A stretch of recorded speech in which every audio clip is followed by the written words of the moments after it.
এই এনসিপি এরা বুকে হাত দিয়ে বলতে পারবে এরা অন্যায় করে নাই? এই 2 বছর এরা অন্যায় করে নাই?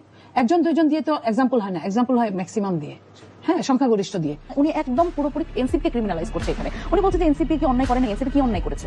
মানে একটা দলকে যখন উনি এভাবে করে বলেন, এটা তো খুবই খুবই মানে হতাশাজনক ব্যাপার। করে আপা এর আগে সংসদে ছিলেন, দীর্ঘদিন আপনার রাজনৈতিক জীবন, সেখান থেকে আসলে এই ধরনের কথা আমরা এক্সপেক্ট করি না।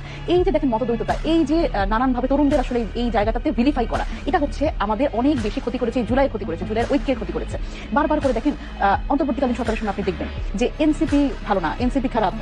এই ডক্টর ইউনূস হচ্ছে এনসিপিকে গুরুত্ব দেয়। ওনারা বলতেন যে ডক্টর ইউনূস নিজে বলেছেন যে এই তরুণরা, এই নাহিদ ইসলামরা, তারা হচ্ছে ওনার নিয়োগকর্তা। এই কথাগুলো দেখেন কিভাবে করে নেগেটিভলি পোর্ট্রে করেছে। হ্যাঁ, নিয়োগকর্তা। কারণ ওই সময় বাংলাদেশে আমরা অন্য কোনো একজনকে পাচ্ছিলাম না যে আসলে ওই সময় এই সংকটকালীন সময় বাংলাদেশের দায়িত্ব নিতে পারে এবং ইন্টারন্যাশনাল যে কমিউনিটি আছে তাদের স্পেসিফাই করতে পারে। সুতরাং ওই সময় আমাদের এটাই মনে হয়েছিল।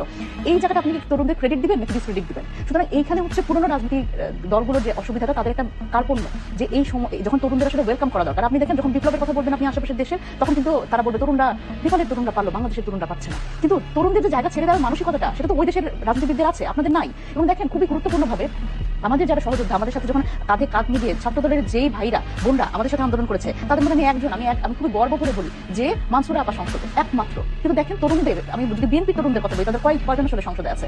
যারা দেখবেন, আমি সবার কথা বলছি না, এমন অনেক নেতা এখন সংসদে যাদের পদের পরিমাণ এই 15 বছরে 5 গুণ হয়েছে, দ্বিগুণ হয়েছে, তারা সংসদে। ঋণ খেলাপিরা সংসদে, যারা আওয়ামী লীগের সময় নেগোসিয়েশনের মাধ্যমে তারা বিভিন্নভাবে আসলে টিকে থাকার চেষ্টা করছে, তারাও সংসদে। এটা বলছি যে সত্যিকার অর্থে দেখেন তরুণদের জায়গা ছেড়ে দেওয়ার মানসিকতা কিন্তু পুরোনো রাজনৈতিক দলগুলো কম, সেটা তাদের নিজেদের যে দলগুলো সেগুলোতেও কিন্তু তারা প্রমাণ করেছে। সুতরাং যখন আসলে ক্ষমতার ভাগিদার হতে হয়, তখন কিন্তু পুরোনো রাজনীতিবিদরা সবার শীর্ষে থাকে, প্রথম সারিতে থাকে। কিন্তু যখন আসলে সত্যিকার অর্থে দায়িত্ব নেওয়ার কথা হয়, দায় ও দরদের যে রাজনীতির আমরা কথা বলি, দায়িত্ব নেওয়ার কথা হয়, তখন ওনারা আসেন না। এবং ওনারা একেবারে উদ্দেশ্য প্রণোদিতভাবে এই জায়গাটাতে ওনারা ভুল একটা রাজনীতি করে আসছে, যে তরুণদের আসলে নেগেটিভ একটা ভাইব দেওয়া এবং তরুণদের এই রাজনীতিটা আনওয়েলকাম করা। এটা যদি আসলে ওনারা করতেন, যদি ওয়েলকাম করতেন, তাহলে আদতে বাংলাদেশের রাজনীতির একটা পরিবর্তন হতো।